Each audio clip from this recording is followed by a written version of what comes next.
স্বাগত খেলাযোগে আপনাদের সাথে আছি আমি ফাইম রহমান। ইতিহাস গড়া মেয়েদের অপেক্ষায় বাংলাদেশ আর মাত্র কয়েক ঘন্টা রাত 1:25 ঢাকায় অবতরণ করবে বাংলাদেশ নারী ফুটবল দলকে বহনকারী বিমান। প্রথমবারের মতো এশিয়ান কাপের মূল পর্বে নাম লেখানোয় বাফুফের তরফ থেকে গোটা দলকে দেওয়া হবে জমকালো সংবর্ধনা। এই জন্য প্রস্তুত হাতিরঝিলের এমপি থিয়েটার। বিস্তারিত পার্থবণিকের রিপোর্টে। এশিয়ান কাপ বাছাই পর্বের মিশন শেষ, এবার স্বস্তিতে খানিক দম ফেলার সুযোগ। দেশের উদ্দেশ্যে রওনা হবার আগে রবিবার সকালে ফুটবলারদের ছোট্ট একটা ব্রেক। সন্ধ্যায় ফ্লাইট, তাই সকালে সময় পেয়েই ইয়াঙ্গুনের শুয়ে ড্রাগন প্যাগোডা দর্শনে গিয়েছিলেন ঋতুপর্ণা আর মনিকারা। সেখানে কিছুটা সময় তারা প্রার্থনায় কাটান।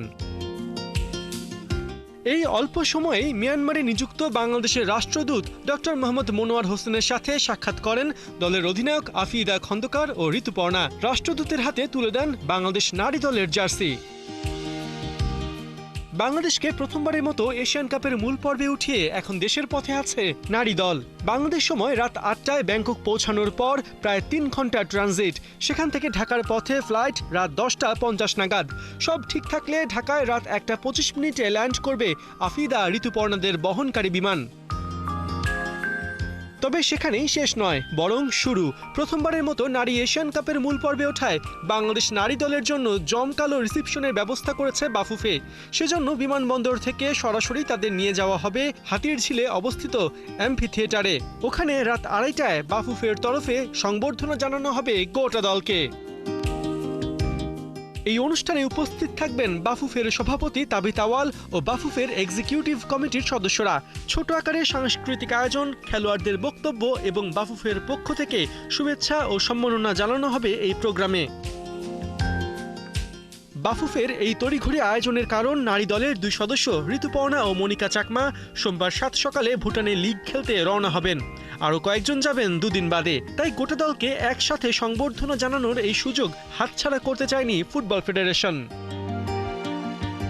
পার্থবণিক, 71। অনূর্ধ্ব-18 এশিয়ান কাপ হকিতে দুর্দান্ত পারফরমেন্স করেই যাচ্ছে বাংলাদেশ। দাজুতে এবার তারা স্বাগতিক চীনকে উড়িয়ে দিয়েছে 5-2 গোলে, আর তাতেই টানা 3 জয় 9 পয়েন্ট নিয়ে গ্রুপের শীর্ষে আছে জনি ইসমাইলরা। পুল এর ম্যাচে এদিন 7 মিনিটে ইসমাইলের ফিল্ড গোলে এগিয়ে যায় বাংলাদেশ। খানিক বাদই ব্যবধান হয় দ্বিগুণ বিশাল আহমেদের হিটে। দ্বিতীয় কোয়ার্টারে কোনো গোল না এলেও তৃতীয় কোয়ার্টারে একটি গোল শোধ করে চীন। কিন্তু এরপরই জনি ইসমাইল ও অমিত হাসানের টানা গোলে ম্যাচে ড্রাইভিং সিটে বসে লাল সবুজের প্রতিনিধিরা। চতুর্থ কোয়ার্টারে চীনের গোলে হারের ব্যবধানই কমেছে শুধু। পুল পর্বে নিজেদের চতুর্থ ম্যাচে বাংলাদেশের প্রতিপক্ষ শক্তিশালী পাকিস্তান।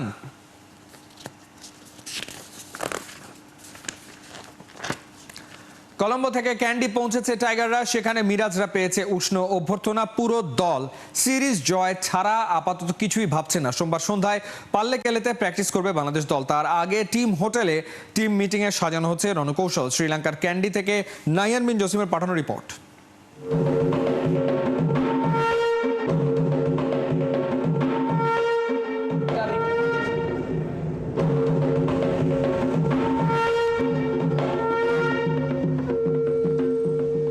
দ্য গোল্ডেন ক্রাউন ক্যান্ডিতে বাংলাদেশের টিম হোটেলের নামটা ঠিক যেমন রাজকীয়, ঠিক একইভাবে বাংলাদেশ দলকে ঠিক রাজকীয়ভাবেই কিন্তু তারা অভ্যর্থনা জানিয়েছে। টিম হোটেলে আসার পর বাংলাদেশের মনটাই কিন্তু ভালো হয়ে যাওয়ার কথা। কলম্বো থেকে ক্যান্ডি প্রায় 3.5 ঘন্টার বাস জার্নি। মেহেদী হাসান মিরাজরা পাহাড় ঘেরা পথটা দেখতে দেখতে এসেছেন। ঠিক যেই পাহাড়গুলো দেখেছেন সেই পাহাড়গুলোর মতোই তাদের আত্মবিশ্বাসটাও কিন্তু ঠিক সেরকম উঁচুতে। সো বাংলাদেশ দল সেই আত্মবিশ্বাস নিয়েই থার্ড ওডিআই, যেটা কিনা আসলে সিরিজ ডিসাইডার, সেই ম্যাচটাতে মাঠে নামতে যাচ্ছে। বাংলাদেশ এর আগে কিন্তু এই ভেন্যুতে অর্থাৎ পাল্লে কেলেতে 2013 সালে ম্যাচ জিতেছিল। সো ওই জায়গা থেকে যদি আপনারা চিন্তা করেন, বাংলাদেশ কিন্তু অনেকটাই আত্মবিশ্বাসী হয়ে এই মাঠটাতে নামতেই পারে, কারণ বাংলাদেশের সুখ স্মৃতি আছে। আজকে দলটার সঙ্গে স্পিন কোচ, বাংলাদেশের স্পিন কোচ মুস্তাক আহমেদকে হঠাৎ করে আসলে দেখা গেছে, যিনি কিনা প্রথম টেস্টে গলে ছিলেন, তারপর আসলে চলে গিয়েছিলেন টি-20-র যেই দলটা, সেই দলটার সঙ্গে তার যোগ দেওয়ার কথা। কিন্তু এটা নিঃসন্দেহে বাংলাদেশ দলের জন্য একটা বাড়তি প্লাস পয়েন্ট যে মুস্তাক আহমেদ ঠিক সিরিজ ডিসাইডার যেই ম্যাচটা, সেই ম্যাচটার আগে দলের সঙ্গে যোগ দিয়েছেন। অর্থাৎ সবশেষ ম্যাচে কিন্তু বাংলাদেশ স্পিন দিয়ে, তানভীর ইসলামের কথা নিশ্চয়ই মনে আছে, ঠিক টিম বাস থেকে নেমে তানভীর ইসলামকে আমরা দেখেছি একেবারে পিঠ চাপড়ে বাহবা দিচ্ছিলেন মোস্তাক আহমেদ, অর্থাৎ মোস্তাক আহমেদ চান তানভীর ইসলামের কাছ থেকে সেরকমই একটা বোলিং যেটা দিয়ে হয়তোবা তৃতীয় ওয়ানডেতেও শ্রীলঙ্কাকে আসলে কুপকাত করা যাবে। একই সঙ্গে স্পিন ডিপার্টমেন্ট সবশেষ ম্যাচে যেভাবে আসলে তারা ভূমিকাটা রেখেছে, মুস্তাক আহমেদকে পাওয়ার পর তারা কিন্তু মেন্টালি অনেক বেশি বুস্ট আপ হয়ে যাওয়ার কথা। নিঃসন্দেহে সেটা বাংলাদেশের যেই টিমটার মোরালি আসলে অনেকটা আপ করে দেওয়ার কথা। আমরা শান্তকে দেখেছি, শান্তকে জিজ্ঞেস করা হয়েছিল আসলে কেমন আছেন, কেমন ফিল করছেন, তিনি একটা উত্তর দিয়েছেন বেশ ভালো আছেন। নাজমুল হোসেন শান্তকে শেষ ওডিআইতে পাওয়া যাবে কিনা এটা নিয়ে একটা শঙ্কা আছে। সেক্ষেত্রে যদি তিনি না খেলতে পারেন তাহলে কি হবে? লিটন কুমার দাসকে হয়তোবা আবারও একাদশে ফিরিয়ে আনা হবে। লিটন কুমার দাসকে ফিরিয়ে আনা না হলেও সেক্ষেত্রে হয়তোবা নাইম শেখকে দেখা যেতে পারে একাদশে, অর্থাৎ এই দুজনের মধ্যে একজনকেই শান্ত রিপ্লেসমেন্ট হিসেবে একাদশে দেখা যেতে পারে।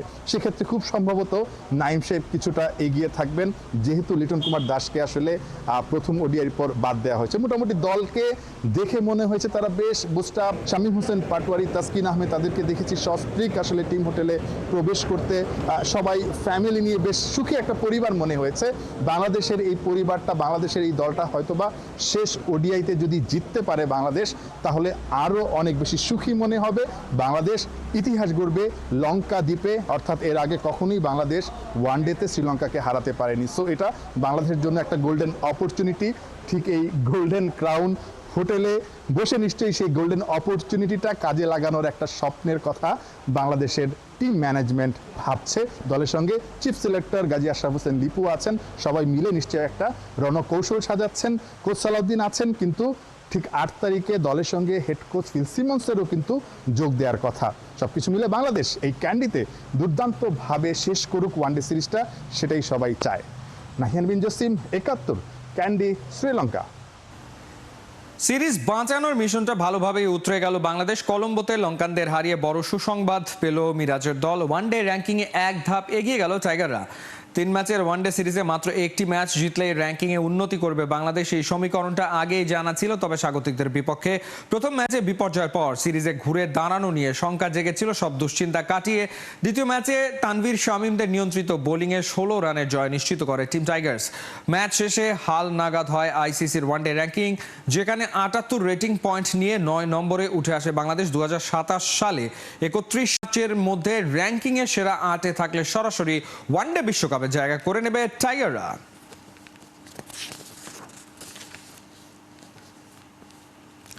কথা ছিল নয়া সিজনে বায়ার্নের আইকনিক জার্সিটা উঠবে গায়ে। ঠিক এমন সময় ভিলেন রূপে হাজির দোনারুমা। ফিফা ক্লাব বিশ্বকাপে ঘটল ভয়াবহ ইনজুরির ঘটনা। বা পায়ের ফিবুলা ভেঙে গেছে জামাল মুজিয়ালার। লম্বা সময়ের জন্য চলে গেলেন সাইড লাইনে। গভীর উদ্বেগে নেইমার জুনিয়র। কোহিনুর কণা রিপোর্ট। মাটিতে লুটিয়ে পড়লেন মুজিয়ালা, কান্নায় ভেঙে পড়লেন দোনারুমা। ক্ষণিকের জন্য যেন থেমে গেল সবার হৃদস্পন্দন। দিয়েগো জতার শোক এখনো তরতাজা। ঠিক এমন সময়ে সবাইকে নাড়িয়ে দিল জামাল মুজিয়ালার এই কুকড়ে যাওয়া ছবিটা। সমর্থকরা সাক্ষী হলো আরও একটা কালো দিনের। মুজিয়ালার এইভাবে দুমড়ে মুচড়ে যাওয়া কাঁপিয়ে দিয়েছে সবাইকে। উদ্বিগ্ন হয়ে পড়েছেন ইনজুরির সাথে আজন্ম লড়তে থাকা নেইমার জুনিয়র। কি অদ্ভুত এক কাকতাল! 2014 বিশ্বকাপে কলম্বিয়ার বিপক্ষে নেইমারের এই ইনজুরি কাঁদিয়েছিল নেইমার হেটারদেরও। ক্যালেন্ডার বলছে সেই ঘটনাটাও ঘটেছিল 5 জুলাই। মুজিয়ালাও চটে পড়লেন ঠিক এমন দিনেই। ইনস্টাগ্রামে আবেগ ঘন বার্তা দিয়ে মুজিয়ালার দ্রুত সুস্থতা কামনা করলেন ব্রাজিলিয়ান সুপারস্টার। বললেন, ফুটবলে তোমাকে ভীষণ দরকার মুজিয়ালা, আশা করি দ্রুতই সুস্থ হয়ে উঠবে। মার্সিডিজ বেঞ্জ স্টেডিয়ামে ম্যাচের প্রথমার্ধের অতিরিক্ত সময়ে পিএসজির রক্ষণে ঢুকে পড়েন মুজিয়ালা। দোনারুমার সামনে থেকে বল দখল নিতে ছুটছিলেন 22 বছর বয়সী এই ফুটবলার। ডাইভ দেন দোনারুমা, তাতেই হয় দুজনের সংঘর্ষ। ছিটকে পড়ে যান জামাল মুজিয়ালা। মুজিয়ালার উল্টে যাওয়া গোড়ালি দেখে বুঝতে কারো বাকি ছিল না ভয়ঙ্কর ইনজুরিকে সঙ্গী করে নিলেন এই Bayern midfielder. German tablet the build বলছে, ভেঙে গেছে মুজিয়ালার বাম পায়ের ফিবুলা। ক্ষতিগ্রস্ত হয়েছে একাধিক লিগামেন্ট। লম্বা সময়ের জন্য সাইডলাইনে জার্মান মিডফিল্ডার। বিশ্বজুড়ে গণমাধ্যমের একটাই হেডলাইন, ভয়াবহ ইনজুরিতে বায়ার্ন ফুটবলার। গোটা দুনিয়ার কাছে ভিলেন বনে গেলেন ইতালিয়ান গোলকিপার। ম্যানুয়েল নয়ার তো কাঠগড়ায় দাঁড় করিয়ে দিয়েছেন দোনারুমাকে। ম্যাচ শেষে অবশ্য নিজের ইনস্টাগ্রাম পোস্টে মুজিয়ালার জন্য প্রার্থনা করেছেন দোনারুমা। বোঝাই যাচ্ছে মুজিয়ালার এমন অবস্থায় মরমে মরছেন এই ইতালিয়ান গোলকিপার। 17 বছর বয়সী ক্লাবের সর্বকনিষ্ঠ ফুটবলার হিসেবে পা রাখেন বায়ার্ন মিউনিখে। জার্মানির হয়ে সবচেয়ে কম বয়সে খেলেছেন ফুটবল বিশ্বকাপ। জাতীয় দল, ক্লাব সময়ের সাথে 22-এর মুজিয়ালা হয়ে উঠেছেন আপকামিং সুপারস্টার। বিশ্বজুড়ে সবার এখন একটাই চাওয়া, গেট ওয়েল সুন মুজিয়ালা। কোহিনুর কণা, 71। শিশুতোষ এক ভুলে নিজের দল ইন্টার মায়ামিকে ডোবাতে বসেছিলেন লিওনেল মেসি, কিন্তু ওই নামটার সাথে ঘটনা যে একেবারেই বেমানান। সিএফ মন্ট্রিলকে তাই যেন উচিত শিক্ষা দিতে উঠে পড়ে লাগলেন আর্জেন্টাইন সুপারস্টার। নিজে করলেন এক জোড়া গোল, সাথে একটা অ্যাসিস্ট। মেজর লিগ সকারের ম্যাচে ইন্টার মায়ামি জিতল 4-1 গোলের বড় ব্যবধানে। খালিদ জামিলের রিপোর্টে বিস্তারিত। কানাডার মন্ট্রিলে ম্যাচের বয়স তখন মোটে 2 মিনিট। লিওনেল মেসির পাসটা দেখে অনেকের চোখ উঠে গেল কপালে। মনে হলো যেন প্রতিপক্ষ ফরওয়ার্ডকেই অ্যাসিস্ট করলেন কিংলিও। এলেমটেনের ভুল ব্যাকপাসের মৌকা কাজে লাগিয়ে গোলটাও করে ফেললেন প্রিন্স ওসু। হতাশায় ছেয়ে যায় ইন্টার মায়ামি। 1-0 গোলের লিড মন্ট্রিলের। কিন্তু নামটা যে মেসি, নিজের ভুলের মাসুল দিতে জানেন সুদে আসলে। তবে সেটা হয়তো মন্ট্রিল তখনও টের পায়নি। মায়ামিকে সমতায় ফেরাতে আধ ঘন্টার মতো সময় নিলেন আর্জেন্টাইন প্লেমেকার। তাদিও আলেন্দেকে অ্যাসিস্ট করে গোল করালেন 33 মিনিটে। সেটাই ছিল ম্যাচ ইকুয়ালাইজার। অবশ্য মেসি ম্যাজিক তখনও বাকি অনেকটাই। ফার্স্ট হাফে একসময়ের বার্সেলোনা সতীর্থ লুইস সুয়ারেজের অ্যাসিস্ট থেকে স্কোর শিটে নাম তুললেন এলেমটেন। ওই একই টিমমেটের অ্যাসিস্টে পরে জোড়াও পূরণ করেন আর্জেন্টাইন তারকা। সব মিলিয়ে মায়ামি ম্যাচটা জেতে 4-1 ব্যবধানে।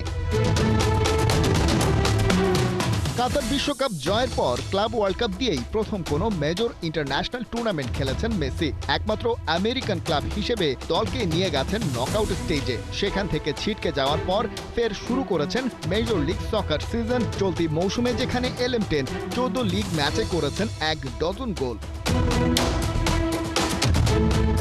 MLS এর ওভারঅল ফর্ম আর মন্ট্রিলের বিপক্ষে ম্যাচ বলছে ছন্দেই আছেন কিংলিও। আর আমেরিকার মাঠে তার এই ফর্ম আশাবাদী করছে আর্জেন্টাইন সমর্থকদেরও। কারণ এই যুক্তরাষ্ট্রের আয়োজনেই পরের বিশ্বকাপটা খেলতে চলেছে ডিফেন্ডিং চ্যাম্পিয়নরা, যেখানে কিংলিও হয়তো নামবেন শেষবারের মতো।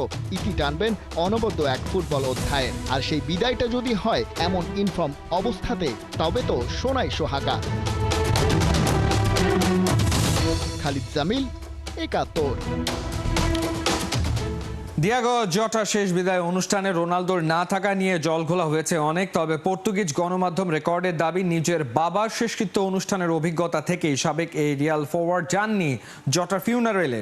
সতীর্থের শোকস্তব্ধ পরিবারকে মিডিয়া সার্কাস থেকে বাঁচাতেই এমন উদ্যোগ নিয়েছেন CR7। বিস্তারিত রায়ান আহমেদের রিপোর্টে। জোতার শেষকৃত্যে কফিন ধরে চোখ বুজে আছেন তার বেস্ট ফ্রেন্ড রুবেন নেভেস। যেখানে প্রিয় বন্ধু হারানোর শোক চোখের জল হয়ে যেন বেরিয়ে না আসে, যেন তারই আপ্রাণ চেষ্টা করছিলেন তিনি। এমনই এক ছবি সোশ্যাল মিডিয়াতে হয় ভাইরাল। জোতার শেষ বিদায় অনুষ্ঠানে পর্তুগাল দলের সতীর্থদের পাশাপাশি ছিলেন ফন ডাইকের মতো লিভারপুল ফুটবলাররাও। অথচ পর্তুগাল দলের ক্যাপ্টেন হয়েও সেখানে কিনা এলেন না ক্রিস্টিয়ানো রোনালদো। উল্টো কিছু সংবাদ মাধ্যম জানালো এই পর্তুগিজ ফরওয়ার্ড ছুটি কাটাচ্ছেন পরিবার নিয়ে।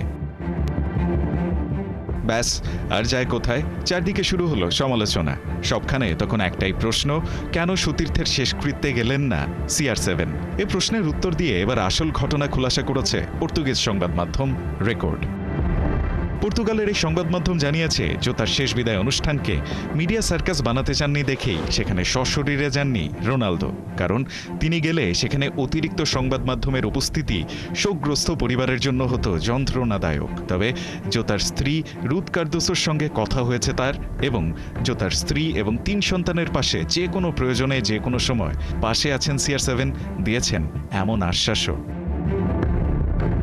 এদিকে পর্তুগিজ এই সুপারস্টারের বোন কাতিয়া আভেইরো তার ইনস্টাগ্রাম স্টোরিতে রোনালদোর না যাওয়ার সিদ্ধান্তের পেছনের কারণটা খোলাসা করেছেন।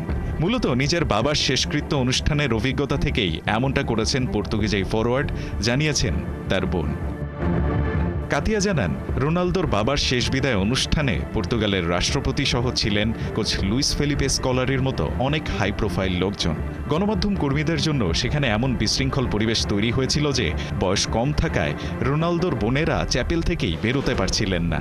শুধুমাত্র দাফনের সময়টাই বাইরে যাওয়ার সুযোগ হয়েছিল তাদের। এমনকি সমবেদনা জানাতে সেখানে উপস্থিত হওয়া বেশিরভাগের সঙ্গে দেখা পর্যন্ত হয়নি তাদের। তাই শোকস্তব্ধ পরিবারের প্রতি যথাযথ সম্মান না জানিয়ে উল্টো রোনালদোর না থাকাকে হাইলাইট করে সংবাদ প্রকাশের ঘটনাকে কাতিয়া লজ্জাজনক হিসেবে দাবি করেছেন। রায়ান আহমেদ, ৭১। এ ছিল এই মুহূর্তের খেলা যুগের সরাসরি সংবাদ অনুষ্ঠান। দেখতে চোখ রাখুন ৭১-এর ফেসবুক পেজ এবং সাবস্ক্রাইব করুন ৭১ ইউটিউব চ্যানেল। ৭১-এর সাথেই থাকুন।